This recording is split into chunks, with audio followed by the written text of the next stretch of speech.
La Chambre de commerce de Pointe-Noire avait souhaité cette rencontre avec le chef de l'État ivoirien pour échanger sur l'environnement et le climat des affaires en Côte d'Ivoire afin de susciter l'investissement de part et d'autre entre opérateurs privés, congolais et ivoiriens. Dans le contexte de coopération renforcée entre les deux pays, voulu par les présidents Sassou Nguesso et Alassane Ouattara, cette rencontre avec les hommes d'affaires congolais se justifiait au regard de la faiblesse actuelle du niveau des échanges entre les deux pays. À peine le montant de 58 milliards de francs pour les exportations du Congo vers la Côte d'Ivoire et 135 milliards de francs pour les exportations de la Côte d'Ivoire vers le Congo.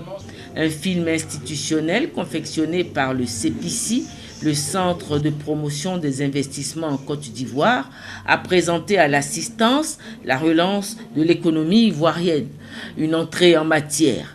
Le président de la République, Alassane Ouattara, a souligné l'importance des nouvelles infrastructures de développement, routes, ports, etc., dont la Côte d'Ivoire, mais aussi le Congo, sont en train de se doter et qui vont, dans un avenir proche, permettre au secteur privé de ces deux pays d'accroître la rentabilité de ces investissements.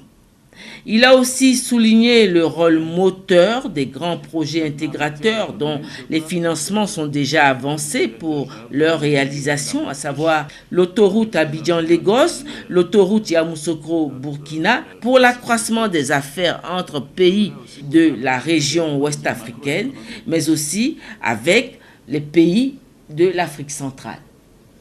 Parlant en tant qu'ancien banquier, le président de la République a mis l'accent sur un paramètre important qui peut également favoriser l'accroissement de l'investissement privé au niveau de ces États, à savoir la baisse des taux d'intérêt sur les crédits.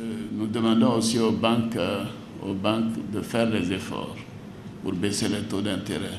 Parce que autant j'ai été gouverneur de la BCEAO moi-même et autant je peux comprendre qu'il y a 20 ans, les taux d'intérêt étaient très élevés parce que, on était dans un autre contexte, le taux d'inflation était élevé, les risques étaient plus forts pour les banques, mais maintenant, les banques partout sont en surliquidité, les taux d'inflation ont fortement baissé, les taux également de risque ont baissé parce que les gens, tout de même, il y a une évolution de la population, des mentalités. Les garanties sont là, les hypothèques sont là. Donc, mesdames, messieurs les banquiers, faites un effort pour baisser les taux. Voilà. Les hommes d'affaires congolais ont suivi avec grand intérêt cet exposé du chef de l'État ivoirien.